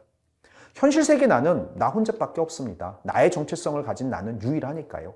하지만 가상세계에 나는 수많은 아바타를 가질 수 있고요. 수많은 버추얼미를 가질 수 있습니다. 그리고 나는 수많은 정체성으로 내가 아닌 나의 삶, 지금 부캐 시대처럼 이곳 메타버스, 이곳 디지털에서는 그런 부캐가 디폴트가 되는 세상이 열리고 있습니다. 메타버스라는 세상과 본 디지털의 메타 휴먼, 그리고 가상 경제가 만나서 어마어마한 가능성들이 지금 만들어지고 있는데요. 그동안 기술은 우리 개인들에게 어마어마한 능력과 힘을 주었습니다. 그리고 그 기술의 확장 덕에 우리가 지금 할 수 있는 일은 엄청나게 늘어났고요. 우리 개인들은 어마어마하게 확장된 삶을, 그리고 엄청나게 향상된 생산성의 세계를 살고 있습니다. 가상 세계와 현실 세계의 경계를 무너뜨리는 메타버스, 또 인공지능, 또 블록체인 같은 기술들이 우리에게 또다시 도구로서 주어짐으로써 어쩜 우리 개인들이 할 수 있는 수많은 가능성들이 지금 열리고 있지 않나 저는 생각을 하고 있고요. 그래서 이렇게 다가오는 시대에 어쩌면 가상경제를 주도할 혁신가들이 어떤 특별한 사람이 아니고 바로 여러분들이 아닐까 생각합니다. 이런 기술들을 활용해서 가상경제 시대를 주도하고 혁신을 만들어내는 일에 도전하시고 그것들을 통해서 많은 가능성들을 만들어내는 그런 미래를 맞이하시기를 응원하겠습니다. 네, 최영욱 대표님, 네, 준비하신 특별 강의 너무 잘 들었습니다. 지금 말이 필요 없네요. 지금 빨리 최영욱 대표님을 모셔야 됩니다. 지금 워낙에 많은 질문들이 올라오고 있기 때문에요. 뭐 제가 네, 특별 강의를 어떻게 들었네요. 뭐 이런 이야기를 지금 들을 그럴 시간이 아닌 것 같습니다. 자, 우리 최영욱 대표님 지금 나와 계시는데요. 여러분들께 좀 인사 좀 드리고, 여러분들이 궁금해하시는 점, 그리고 저희가 공통 질문으로 좀 드릴 점들 함께 이야기 나눠보도록 하겠습니다. 대표님 나와 계시나요? 안녕하세요. 네, 안녕하세요. 반갑습니다. 네, 대표님 일단 너무 좋은 말씀, 좋은 특별 강연 해주셔서 너무너무 감사드리고요. 저희가 공통으로 드리는 질문, 그리고 지금 이제 참가하시는 분들이 굉장히 많은 질문을 지금 올려주셨어요. 저희가 지금 이거 취합하느라고 굉장히 많은 분들이 지금 붙어서 이거 어떤 질문을 지금 드려야 될까 고민을 많이 하고 있는데요. 자, 우선 먼저 좀 공통 질문을 좀 드려보도록 하겠습니다. 이 현실 경제와 비교해서 가상 경제가 갖는 가능성이 정말 무궁무진하다라고 말씀을 주셨어요. 이 가상 경제를 이용할 때 좀 주의해야 될 점이 있을 것 같거든요. 이 주의할 점 좀 어떤 게 좀 있을까요? 네, 아무래도 뭐 새로운 변화이다 보니까 이머징하는 시장이라고 보시는 게 좋을 것 같아요. 그 얘기는 무슨 얘기냐면 가상 경제가 지금 충분히 개화돼 있고 성숙돼 있지 않다 보니 기회가 굉장히 많은 요소임에도 불구하고 동시에 사실은 굉장히 많은 리스크들 그리고 여러 가지 이슈들마저도 함께 존재하고 있습니다. 그래서 무조건 가상 경제에서 일어나는 일들이 다 긍정적이고 내지는 다 뭔가 다 의미 있고 뭐 이렇게 바라보기보다는 굉장히 많은 부분들에 있어서 계속 시스템이 만들어져야 되고 다양한 시도들이 이루어져야 되다 보니 그런 것들을 조금 객관적이면서도 또 그렇다고 해서 또 너무 또 재거나 하지 않거나 하기보다는 또 다양한 실험들을 할 수 있는 약간 두 가지의 시각과 관점 다 필요한 것 같습니다. 어떻게 보면은 꼭 가상 경제라고 해서 현실과 다르다라고 생각할 필요는 또 없는 것 같습니다. 그렇죠, 교수님? 네, 대표님. 자, 요즘 광고나 각종 매체를 통해서 버추얼 인플루언서들을 많이 만날 수 있습니다. 실제로 존재하지는 않다라는 거는 알고 있어요. 그럼에도 불구하고 이 버추얼 인플루언서에 대한 열광을 네, 정말 많은 분들이 좋아해주고 열광하고 있는데요. 그 이유가 과연 뭘까요? 뭐 하나의 이유만 있지는 않을 겁니다. 근데 일단은 지금 뜨고 있는 버추얼 인플루언서라고 하는 대상은 이 디지털 가상화 기술을 통해서 유명한 이제 인플루언서를 만들어내는 거죠. 유명한 인플루언서들이 그동안 하던 일들이라 하면 뭐 기업의 브랜딩이라든가 광고, 홍보 역할들을 주로 해왔는데 그런 영역에 있어서 사람들보다 여러 가지 장점이 있겠죠. 뭐 제어하고 관리하기 쉬운 부분도 있을 거고요. 여러 가지 개인적인 사로 인해 생기는 리스크들도 없을 거고요. 제일 중요한 거는 어쨌거나 하나의 통일된 브랜드로 굉장히 장기적인 관계를 그 기업의 브랜드와 함께 맺을 수 있기 때문에 지금 뭐 여기저기에서 이 버추얼 인플루언서에 대한 관심을 가지고 있는데요. 사실은 더 중요한 거는 이 버추얼 인플루언서가 이 가상화 기술이라고 하는 것들이 단순히 유명한 어떤 대상을 넘어서서 일반적인 NPC에 해당하는 그러니까 메타 휴먼들 중에서도 실생활에서 만날 수 있는 수많은 메타 휴먼들, 우리 챗봇에서도 메타 휴먼을 만날 수 있고요. 기업 어떤 건물의 로비에서도 만날 수 있고 어떤 뭐 콜센터 같은 곳에서 만날 수도 있고 굉장히 다양한 분야에서 다양한 활용도가 만들어질 때 비로소 그것이 더 의미 있는 일이 될 것이다라고 저는 생각합니다. 네, 맞습니다. 자, 이렇게 또 대표님께서 이야기 잘 또 답변을 해주시고 함께 또 정보를 전달해 주셨는데요. 또 그 외에도 정말 많은 분들이 지금 질문을 좀 올려주고 계세요. 지금 올려주신 질문 제가 한 2개 정도만 대표님께 좀 질문을 드리도록 하겠습니다. 요거 말고 위쪽으로 조금만 올려볼까요? 네. 네. 자, 요거 한번 일단 가보겠습니다. 자, 우리 중앙대학교 임지연 님이 질문을 주셨는데요. 떠오르는 블루오션인 메타버스가 화두라는 것은 인정을 합니다. 근데 이 메타버스를 경험하게 될 고객의 입장에서는 아직까지는 이게 핸드폰이 아닌 데스크탑 환경에서만 접속이 좀 더 원활하고 또 가능한 프로그램도 있다라고 알고 계신다라고 해요. 이 모바일로 더욱 간편하게 접속할 수 있는 기술들 좀 개발이 되고 있는지 현재 상황이 좀 궁금하다라고 좀 질문을 주셨거든요. 네, 실질적으로 새로운 디바이스의 모든 지금 우리가 사용하는 메타버스 관련 서비스들이 다 포팅되어 있는 건 아니고요. 그래서 뭐 로블록스 같은 경우는 모바일로도 할 수 있지만 PC로도 할 수도 있고 디센트럴랜드 같은 경우는 모바일에서 사실 불가능합니다. 현재까지는 PC 버전만 가능하고 대신에 마인크래프트 같은 경우는 모든 게임 콘솔, 모든 모바일 디바이스, 모든 PC, 거의 모든 디바이스에서 다 가능하죠.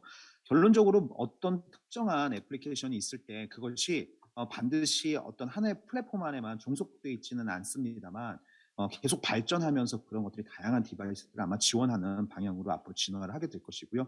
특히 앞서서 제가 말씀드린 것처럼 가상현실 디바이스라든가 증강현실, 혼합현실 디바이스 같은 것들이 실업계 이제 출시가 되면서 그런 곳으로까지 확장이 계속 진화하면 아무래도 지금 하시는 것보다 조금 더 이머시브하고 굉장히 의미 있고 재미있는 경험들이 앞으로 많이 나오지 않을까라고 예상해 봅니다. 네, 맞습니다. 뭐 좀 더 다양한 매체를 통해서 디바이스를 통해서 뭐 접속할 수 있다라고 하면 뭐 남녀노소 누구나 다 좀 참여할 수 있는 또 가상 공간이 될 수 있으리라 생각이 듭니다. 자, 이번에는 조금 특별한 좀 질문이 될 수 있을 것 같습니다. 또 많은 분들이 궁금해하실 것 같기도 하고요. 우리 정보통신산업진흥원의 정수진님께서 질문을 주셨는데요.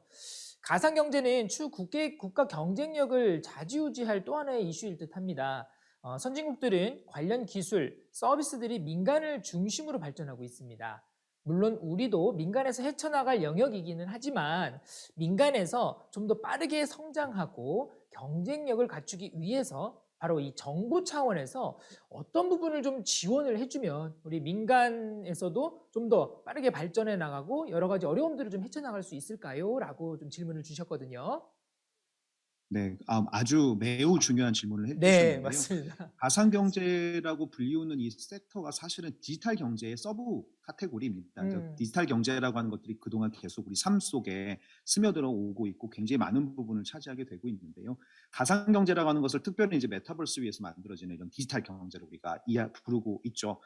앞서서 말씀드린 것처럼 온라인과 오프라인 그리고 가상세계와 현실세계 경계가 사라지면서 생기는 현상들이다 보니 사실은 그레이존들이 많습니다. 현존하는 법이나 규제 내지는 지원책으로 커버가 되지 않거나 내지는 현존하던 어떤 규제가 그것들을 방해하거나 내지는 제약하는 경우들도 많이 존재할 수 있기 때문에 가장 중요한 건 이런 생태계들이 건전하고 굉장히 자율적이면서 유기적으로 성장할 수 있게 만들기 위해서는 정부에서는 이제 지원도 되게 중요하겠지만 제일 중요한 건 이런 것들이 자생적으로 만들어질 때 어떤 과거의 규제라든가 제약에 의해서 묶이는 경우 사실 굉장히 큰 문제가 될 수 있겠죠. 그래서 과세에서부터 수많은 그런 규제에 대한 부분들을 선제적으로 다양한 방식으로 풀어준다거나 유예한다거나 내지는 실험될 수 있는 그런 환경을 만드는 쪽에 굉장히 많은 고민을 해주신다면 얼마나 좋을까라고 생각해 봅니다.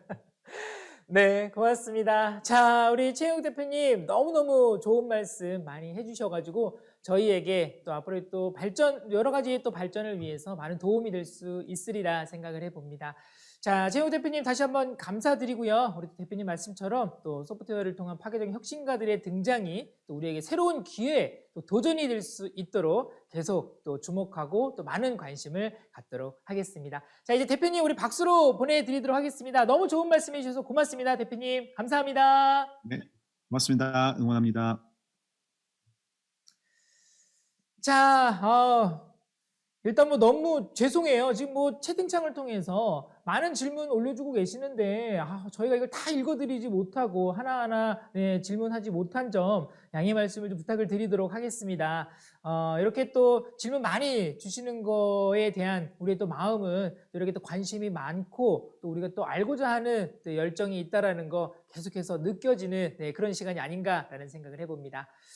자, 우리 4차 산업혁명 시대에 들어서면서 가장 널리 활용되고 있는 것이 바로 인공지능입니다. 우리의 삶에 무섭게 스며들고 있는 바로 이 인공지능. 자, 여기에 대처를 어떻게 하고 활용해야 또 시대를 앞서가는 바로 트렌드 세터가 될 수 있을지 또 이렇게 궁금해하시는 분들 많이 계시리라 생각이 드는데요. 마이크로소프트 이건복 팀장님의 특별 강연이 바로 거기에 대한 해답이 되지 않을까 생각을 해봅니다. 자, 잠시 후 우리 마이크로소프트 이건복 팀장님의 특별 강연 함께 하실 텐데요. 한 가지 좀 양해 말씀을 좀 드릴게요. 이건복 팀장님이 오늘 갑자기 개인적인 사정으로 인해서 부득이하게 질의응답 시간을 함께 하지 못하게 됐습니다.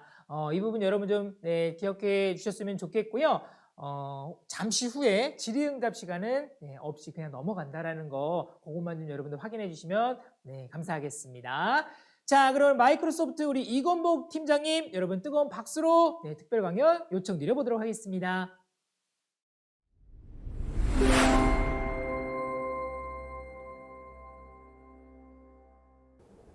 안녕하세요. 마이크로소프트의 이건복입니다.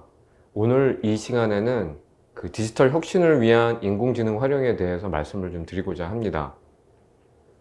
먼저 디지털 혁신이라는 부분들은 많은 말씀을 들으셨을 것 같습니다. 디지털 트랜스포메이션이라고 영어를 하기도 하고요. 또는 4차 산업혁명과 관련되어서 이 디지털 트랜스포메이션을 많이 얘기를 하게 됩니다. 4차 산업혁명 시대는 뭐 여러 가지 어떤 그 기술들이 드러나면서 거기에 따른 어떤 산업의 변화에 대한 부분들을 많이 이야기하고 있는데요. 근데 아무래도 가장 큰 변화는 인공지능, 그리고 여러 가지 컴퓨팅 자원, 즉 클라우드와 같은 컴퓨팅 자원, 그 다음에 인공지능, 그 다음에 빅데이터에 대한 부분들이 증가를 하면서 그에 대한 기반으로서 많은 산업에 영향을 주게 되는, 즉 네 번째 산업혁명, 첫 번째가 우리가 뭐 전기기관, 전기, 인터넷 뭐 이런 식으로 변화했다라면 4차 산업혁명은 어떻게 보면 인공지능 기반의 혁명의 시대라고 볼 수가 있습니다. 이러한 디지털 트랜스포메이션을 하기 위해서 많은 기업들이 변화하려고 하고 그걸 통해서 성장을 하려고 하게 되는데요. 크게 네 가지 요소를 볼 수가 있습니다. 더 많은 고객들과 연결이 되고요. 제품을 혁신을 하고, 그 다음에 내부 직원들의 능력의 강화, 그 다음에 운영의 최적화적인 측면을 많이 얘기합니다. 그 가운데 핵심은 인공지능을 통해서 이러한 네 가지 요소에 대한 부분들을 혁신을 하게 되면 우리가 디지털적으로 변화하고 있고 그거에 따른 새로운 기회를 얻을 수 있다라고 생각을 하게 되는 거죠. 즉 디지털 트랜스포메이션이라는 부분들을 하나로 딱 집어서 뭔가 우리가 디지털을 사용하고 있다, 아니면 IT 자원을 사용하고 있다라고 해서 디지털 트랜스포메이션을 이루었다라고 말하기는 어렵습니다. 그렇다고 해서 인공지능을 사용한다고 해서 우리가 디지털 트랜스포메이션을 완벽하게 구축했다고 얘기하기도 어렵다는 거죠. 인공지능을 사용을 하되 우리가 원하는 고객들과 연결하고 있는지, 내부의 프로세스는 얼마나 좋아졌는지, 제품은 혁신이 됐는지에 대한 그런 부분들을 하나하나 면밀히 검토해 볼 필요는 있다는 거죠. 근데 많은 분들이 또 이런 얘기를 하십니다. 우린 이미 잘 하고 있는데 추가적으로 이런 디지털 변혁이라는 것이 필요한가에 대한 부분들입니다. 많은 기업들이 혁신을 하려고 하고 하지만 이런 혁신 대비에 대해서 우리가 뭔가 투자를 하고 거기에 따르는 비용이 발생하게 됩니다. 그러면 혁신을 하고 싶지만 그거에 대한 어떤 비용이 너무 발생을 한다든지 아니면 매출 대비 효과가 낮다든지 하게 되면 결국은 그런 혁신에 대한 부분들을 놓치게 되는 거죠. 즉 혁신이라는 부분들은 우리가 발생하는 어떤 매출 대비 그러한 투자에 대한 비용이 상식선에서 이루어지고 그걸 통해서 뭔가 기업이 성장할 수 있다는 가치를 만들어내기 위해서는 결국은 혁신이라는 부분들을 최고 경영자는 고민할 수밖에 없습니다. 그러면 어떻게 하면 혁신을 하느냐에 대한 부분들인데요. 결국은 이런 혁신에 대한 부분들은 신기술을 통해서 제가 조금 전에 말씀드린 것처럼 고객, 내부 직원, 제품, 또는 이러한 운영의 효율성적인 측면에서 얼마만큼 혁신을 주고 있느냐가 중요합니다. 그래서 디지털 트랜스포메이션을 하면서 같이 언급되는 부분들이 인공지능, 디지털 트윈, 메쉬 이런 기능들을 얘기하고요. 결국은 우리가 디지털 트랜스포메이션이라고 얘기하는 거는 기술을 이용을 하긴 했지만 궁극적으로는 비즈니스의 변화를 의미합니다. 우리가 원래 하던 기존의 어떤 그 생산에 대한 부분들, 제조에 대한 부분들을 많이 집중을 했다라면 생산과 제조가 아니라 그 넘어서는 가치가 있는 비즈니스의 변화, 서비스 형태로 바뀐다든지, 이것이 단순하게 비즈니스의 과금 형태가 바뀌거나 그런 것이 아니라 우리가 궁극적인 비즈니스 모델이 바뀌는 부분들이 중요하다고 생각을 하고 있다는 거죠. 그러면 아마 이런 의문도 가지시게 될 겁니다. 이러한 혁신에 대한 요구, 변화의 요구는 많았는데 왜 하필 디지털 트랜스포메이션, 이런 얘기들을 많이 하는가? 그리고 왜 지금 인공지능을 적용하라고 얘기하는가에 대한 부분들을 좀 주의 있게 볼 필요가 있습니다. 화면에 보시는 것처럼 인공지능 기술들은 이미 꽤 오래전, 이미 1877년, 그 다음에 1980년대 초반, 이런 데 있어서 대부분의 그런 AI의 알고리즘이라든지 기술들은 거의 다 나왔습니다. 그러면 왜 이제 와서 40-50년이 지난 지금 왜 다시 인공지능에 대한 부분들을 얘기를 하고 있을까요? 그것은 어떻게 보면 대용량 컴퓨팅의 어떤 증가를 통해서 인공지능을 누구나 다 할 수 있게 됐고 또 인공지능을 밑바탕이 되기 위한 데이터들이 갖춰졌기 때문입니다. 클라우드를 통해서 저장 공간이라든지 컴퓨팅에 대한 부분들이 부담이 없게 됐고요. 거기에다가 수많은 데이터를 붓고 그 다음에 머신러닝을 돌릴 수 있게끔 됐다는 거죠.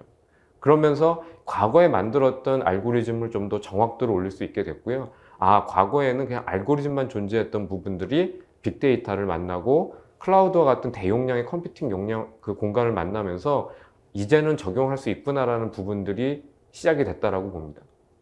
그래서 그런 걸 통해서 우리가 비즈니스 혁신을 이루게 되고 다양한 영역에서 사실은 인공지능이 사용되거나 개입되는 부분들이 바로 AI 시대, 즉 디지털 전환의 시대라고 볼 수가 있습니다. 조금 전에 말씀드린 것처럼 그러기 위해서는 대규모의 어떤 컴퓨팅을 처리할 수 있고 알고리즘이 필요하고 그 다음에 데이터가 필요합니다. 하나만을 가지고선 사실은 이런 AI를 만드는 것은 불가능하다고 봅니다. 물론 AI 그 자체로 보게 되면 알고리즘이라고 생각할 수 있기 때문에 이런 알고리즘을 확보하는 게 중요하다고 생각할 수 있지만 그보다는 조금 다른 측면으로 볼 필요가 있습니다. 갑자기 제가 이런 전기 모터에 대한 화면을 띄웠는데요. 마치 과거에도 이런 전기 모터가 엄청나게 혁신적인 기술이었지만 지금은 전기 모터에 대해서 더 이상 혁신적이라고 생각하지 않습니다. 전기 모터는 어디에나 쓰이고 있습니다. 여러분의 핸드폰에도, 자동차에도, 도어락에도, 그리고 카메라에도 온 곳에 사실은 이런 아주 소형, 그 다음에 대형 모터들이 사용되고 있습니다. 하지만 그 모터가 얼마나 쓰이는지, 그 모터가 어떠한 기술로 되어 있는지에 대해서는 아무도 중요하게 생각하지 않습니다. 왜냐하면 모터의 원리는 이미 단순하고 그걸 통해서 우리는 잘 사용하는 모터를 이용한 제품을 만드는 것이 중요한 거지 모터가 중요하다고 해서 모든 사람이 모터를 만들고 있는 건 아니기 때문입니다. 인공지능도 마찬가지입니다. 인공지능은 중요한 기술이긴 합니다만 그 알고리즘이라든지 그런 부분들은 어디에나 적용돼서 사용이 될 수 있기 때문에 그 알고리즘 자체, 인공지능 자체를 연구하기보다는 인공지능을 가지고 활용할 수 있는 부분들이 중요하다고 봅니다. 지역 소프트웨어 관점에서도 본다라면 모든 지역에서 그 다음에 모든 기관이 모든 조직이 알고리즘만 연구할 수는 없습니다. 인공지능을 잘 활용하는 부분들이 어떻게 보면 더 중요한 시대로 가고 있다는 거죠. 그래서 인공지능을 바라보는 시각 측면에서 보면 제가 이 세 가지를 계속 말씀을 드리고 있는데 어떻게 보면 실제 인공지능을 바라보는 현실은 이러한 그 국가의 어떤 하드웨어를 구매를 해서 돌리거나 아니면 데이터의 부재에 대한 부분들을 생각하는 것이 아니라 알고리즘 그 자체, 알고리즘을 만들 수 있는 사람, 알고리즘을 확보하는 것 이런 거에 대한 부분들을 집중하기 때문에 실제 우리가 이루고자 하는 디지털 혁신이라든지 이런 플랫폼을 구축하기가 어렵다는 거죠. 그 뒤에 숨겨져 있는 이런 걸 하기 위해서는 다양한 아주 다수의 컴퓨팅 자원이 필요하고 데이터가 많아야 됩니다. 근데 그런 부분들을 간과해놓고 알고리즘만 본다라면 제한이 되겠죠. 단적인 예로 마약 탐지견의 예를 들 수가 있습니다. 이런 마약 탐지견은 개들은 대부분 이렇게 후각이 아주 민감하고 발달되어 있기 때문에 어떤 훈련 과정을 통해 가지고선 어떤 특정 물질을 찾아내는 능력을 가지고 있습니다. 그렇다면 마찬가지 인공지능도 마찬가지입니다. 알고리즘에 그런 데이터를 넣고 훈련을 하게 되면 그거에 맞는 결과를 내고 예측을 할 수 있는 게 바로 인공지능입니다. 어떻게 보면 마약 탐지견과 비슷하다고 볼 수가 있죠. 그런데 여기서는 이 개를 이용해서 훈련을 하고 마약을 탐지하는 데 적용하는 것이 중요한데 만약에 이걸 보고선 개의 DNA를 연구만 하고 있으면 될까요? 중요한 것은 개의 DNA를 연구하는 것이 아니라 이런 좋은 품종의 강아지를 데려다가 훈련을 하고 거기에 맞는 결과를 얻는 것이 더 중요하다고 볼 수가 있습니다. 인공지능도 사실 그런 측면에서 보면 우리가 어디에 집중을 해야 되는지를 알 수가 있다는 거죠. 그러면 이제 AI를 적용할 수 있는 분야는 크게는 이렇게 5가지, 뭐 B2B, B2C에 있어서의 비즈니스 에이전트 역할을 한다든지 아니면 사람의 활동을 사람이 공사 현장에서 쓰러졌다거나 아니면 가서는 안 되는 구역에 사람이 침입했다거나 이런 경우에 인공지능을 활용할 수가 있고요. 아주 전문적인 영역에서 사람의 역할을 대신하는 것이 아니라 사람의 업무를 인공지능이 보조한다든지 아니면 사람이 굳이 집중하지 않아도 되는 부분들에 있어서 사람 대신에 역할을 대신한다거나 또는 지식이나 컨텐츠를 관리하는 측면에 있어서도 인공지능이 적용될 수 있습니다. 이 외에도 많은 영역에서 사실 인공지능은 적용이 될 수가 있고요. 그래서 이런 인공지능을 사용하기 위해서는 여러 가지 방법이 있습니다. 자체적으로 모든 걸 다 만드시는 거죠. 서버, 소프트웨어, 사람 이런 것들을 전부 다 하는 경우가 있고요. 아니면 클라우드를 이용해서 클라우드에 있는 가상 머신만 사용한다든지 아니면 클라우드에 있는 머신러닝용 서비스를 그대로 이용하는 경우가 있고요. 아니면 이런 것도 나는 관심이 없고 이미 만들어진 인공지능 서비스를 API 형태로 호출해서 특별한 개발 코드 없이도 작은 양의 코드만 가지고도 인공지능을 사용할 수 있는 이런 형태, 크게 4가지로 나눠 볼 수가 있습니다.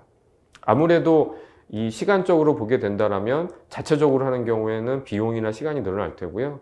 그 다음에 API만 호출하는 경우에는 비용도 작고 바로 사용할 수 있다는 시간이 매우 단축이 된다는 장점이 있을 수가 있겠죠. 이제 AI 서비스를 어떻게 활용할 건가에 대한 부분들을 조금 더 구체적으로 말씀을 좀 드려보도록 하겠습니다. 네, AI를 적용하는 측면에서 본다면 조금 전에 말씀드린 것처럼 처음부터 개발하는 방법 또는 전문 SI, 시스템 인테그레이터를 통해서 구축하는 방법이 있고요. API를 구축하는 방법, 또 일부 단계 또는 지적재산권인 그 페이턴트 IP만 제공하는 방법이 있을 수가 있습니다. 그래서 사용하는 측면에서는 이렇고요. 그래서 모든 업무용 프로세스에 인공지능을 적용할 수가 있습니다. 그래서 뭐 SaaS형 AI라든지 검증된 인공지능 모델 또는 사용자화된 AI 모델을 적용할 수가 있다는 거죠. 다행히 SaaS형 AI 모델을 적용하는 것이 시간도 절약이 되고 빠른 시장 전염이 가능합니다. 하지만 또 반대로 자기 입맛에 맞게서 뭔가를 수정하거나 아니면 특정 상황에 맞게끔 수정한다면 그런 유연성을 확보하기 위해서는 커스텀 AI가 더 유리할 수도 있겠죠. 그리고 AI 서비스를 쓰는 경우와 직접 구축하는 경우에는 비교해 보면 아무래도 서버, 네트워크, 솔루션, 운영 비용까지 감안을 한다면 이런 서비스를 이용하는 것 측면에서가 훨씬 더 저렴하게 사용할 수 있는 부분들이 있습니다. 그러면 이런 서비스를 이용하는 사례는 어떤 것들이 있는지 한번 알아보도록 하겠습니다. 인공지능 인지 서비스고요. 대표적으로 보면 이건 이제 시각 API, 비전 AI라는 걸 이용을 해서 화면에 보시는 것처럼 어떤 사람이 스케이트보드를 타고 있으면 스케이트보드를 인지를 하고 사람이라는 거, 그다음에 이 사람이 어떤 액션을 하고 있다는 걸 알 수가 있습니다. 그래서 뭐 어떤 남성이 스케이트보드를 타고 있다. 그래서 이런 데이터에 대한 부분들을 바로 이미지만 찍어서 보내게 되면 그걸 바로 알 수 있는 인공지능 서비스가 있는 거죠.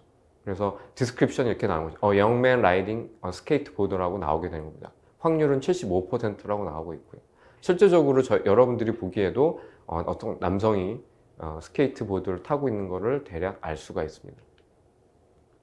그 다음 사례는 이제 사람이 직접 핸드라이팅 했던 부분들을 필기 인식을 하는 것 뿐만이 아니라 단순하게 그 필기 인식한 거를 텍스트로 넘기는 것이 아니고요. 폼 레코그나이저라고 해서 해당 폼에 있는 디스크립션과 해당 내용에 대한 부분들까지 인지를 해서 요거는 실제적으로 어떤 그 소포를 보내기 위해서 적은 그런 사람의 손으로 적은 부분인데요. 이거를 그대로 폼 레코그나이저를 쓰게 되면 수신인, 발신인, 주소 이런 거에 대한 부분들을 그대로 인식을 해가지고선 해당되는 데이터를 디지털로 만들어서 할 수가 있습니다. 그래서 사람이 직접 이렇게 일일이 옮기고 하는 것보다 아주 효과적으로 시간을 줄이고 그 다음에 불필요한 어떤 시스템을 복잡하게 구성하지 않아도 빨리 인식을 해서 소포를 보내거나 창구 업무를 빨리 처리할 수 있다는 그런 사례들이 만들어지고 있습니다. 그리고 이제는 조금 내용을 바꿔서요. 이런 AI를 적용하는 데 있어서의 많은 걱정과 아니면 우려가 부분들이 혹시 개인의 프라이버시를 침해하지 않을까? 왜냐하면 인공지능은 과거의 어떤 인터넷이라든지 IT에서 사용됐던 기술과는 조금 다르게 여러 가지로 인간의 어떤 지능의 부분들에 대한 것들을 근접해서 처리를 하다 보니까 사람의 비슷한 역할 또는 사람의 흉내를 내고 또는 사람과의 어떤 그 인식에 대한 차이점이 발생할 수도 있기 때문에 기존 기술과는 좀 다르게 우리가 처리를 해야 되는, 인지를 해야 되는 부분들이 있습니다. 그래서 뭐 시각이라든지 음성 인식, 텍스트를 읽고 번역을 하고 의미를 해석하고 사람의 말을 이해를 하는 이런 모든 부분들에 대해서 인공지능이 사용이 될 수 있기 때문에 그것이 미치는 사회에 끼치는 영향이라는 부분들은 기존 기술과 분명히 차이점을 두어야 됩니다. 그렇기 때문에 이런 인공지능 기술에 대해서도 좀 더 우리가 윤리적인 측면에서 살펴봐야 할 때가 있습니다. 첫 번째는 공정성에 대한 부분들, 그 다음에 얼마나 믿을 수 있는지에 대한 신뢰성, 그리고 개인의 어떤 프라이버시라든지 보안적인 측면에서 문제는 없는지, 그 다음에 포괄적으로 모든 사람을 포용적으로 처리하고 있는지에 대한 부분들을 우리가 생각해 볼 수가 있습니다. 포괄적인 측면에서 본다면 여성과 남성, 그 다음에 젠더의 또 다른 성별이 있을 수가 있습니다. 이 세상은 남성과 여성으로만 이루어진 것이 아니라 성을 밝히기 싫은 분들도 계시고 아니면 또 다른 성이 있을 수 있기 때문에 우리가 세상을 마치 남성과 여성이라는 이분법적 생각을 하는 부분들이 어떻게 보면 인공지능에까지 그대로 전달돼서는 안 된다는 부분들이 있고요. 그리고 장애인에 대한 부분들, 장애를 가지고 계신 분들한테도 동일하게 이런 인공지능에 대한 부분들이 같이 활용이 될 수 있어야 된다는 그런 부분들도 있습니다. 그래서 이 네 가지 특징을 기본적으로 받쳐주기 위해서는 그 알고리즘이 어떤 식으로 구성이 되었는지에 대한 최소한의 투명성을 가지고 있어야 되고요. 물론 이런 것은 지적인 재산권에 대한 부분들을 보호하는 것들은 물론 가지고 있어야 되지만 이것을 어느 정도는 투명성을 유지해서 이것이 어떤 알고리즘 기반으로 어떠한 형태의 데이터를 수집 기반으로 만들어진 알고리즘이라는 것들을 투명하게 알릴 수 있어야지만이 그 윤리적인 측면이라든지 그런 부분들도 오히려 더 완성도 있는 인공지능을 만들 수가 있고요. 가장 기본적인 부분들은 이런 인공지능을 만드는 그 사람들이 책임의식을 가지고 이거에 대한 영향, 그 다음에 이거의 법적인 어떤 범위, 그 다음에 책임 소재에 대한 어떤 그런 부분들을 가지고 있는 상태에서 언급이 되어야 될 것 같습니다. 우리가 인공지능 하게 되면 많은 사람들이 떠오르고 있는 장면이 어떤 인공지능 알고리즘이 사람을 이기는 경기를 보여주는 사례가 있습니다. 저는 개인적으로는 가장 나쁜 사례라고 봅니다. 사람들한테 이런 인공지능이 사람을 이길 수 있다라는 잘못된 인식 또는 인공지능에 대한 두려움을 먼저 만들게 되는 사례는 아주 나쁜 사례라고 생각이 듭니다. 우리가 말을 탈 때 말과 경쟁을 하진 않습니다. 말은 사람보다 빨리 달리는 동물이기 때문에 우리가 말을 달려서 이길 수는 없어요. 하지만 사람은 말 위에 올라타서 더 빨리 이동할 수 있습니다. 그것이 바로 인공지능을 바라보는 시각이어야 되지 인공지능과 사람이 대결하는 그런 사례는 어떻게 보면 아주 위험한, 아주 잘못된 사례라고 볼 수가 있습니다. 오늘 제가 말씀드린 거는 인공지능의 활용, 즉 API 같은 걸 이용을 해서 사용하는 방법도 있고요. 그 다음에 조금 더 유연성이라든지 특정 상황에 맞추기 위해서는 직접 개발하거나 뭐 여러 가지 활용법에 대해서 말씀을 드렸습니다. 즉 인공지능을 우리가 어떻게 개발하느냐에 대한 부분들로 지금까지 초점이 돼 있다라면 앞으로는 인공지능을 어떻게 활용할 건가에 대한 부분들, 그리고 얼마나 윤리적으로 그리고 책임성 있게 AI를 활용하고 만들고 적용하는 부분들이 중요하다는 겁니다. 그래서 마이크로소프트의 회장인 사티아 나델라 회장이 이런 퓨처 컴퓨티드라는 책을 내놓으면서 AI 기술이 왜 다른 기술과 구분되어야 되는지, 그리고 이것이 세상에 어떤 영향을 주게 될 건지에 대한 부분들을 이렇게 책으로 써서 알리고 있습니다. 한 번쯤은 읽어보시면 좋을 것 같습니다. 예, 오늘 제가 말씀드린 것처럼 인공지능의 활용, 그 다음에 적용하는 측면에 있어서 조금 더 우리가 다른 측면에서 인공지능 개발에 대한 부분들이 아니라 활용적인 측면에서 이런 지역 소프트웨어에 활성화되기 위한 부분들이 많이 적용이 돼서 디지털 트랜스포메이션을 이루는 데 큰 도움이 되었으면 합니다. 오늘 세션은 이걸로 마치도록 하겠습니다. 감사합니다. 네, 잘 들었습니다. 야, 저는 이 말이 가장 좀 기억에 남습니다. 사람이 말보다 빠를 수는 없지만 사람이 말 위에 올라타 빠르게 달릴 수는 있다라는 우리 이건복 팀장님의 말씀이 다시 한번 좀 떠오르는 그런 시간이었는데요. 자, 너무너무 잘 들었습니다.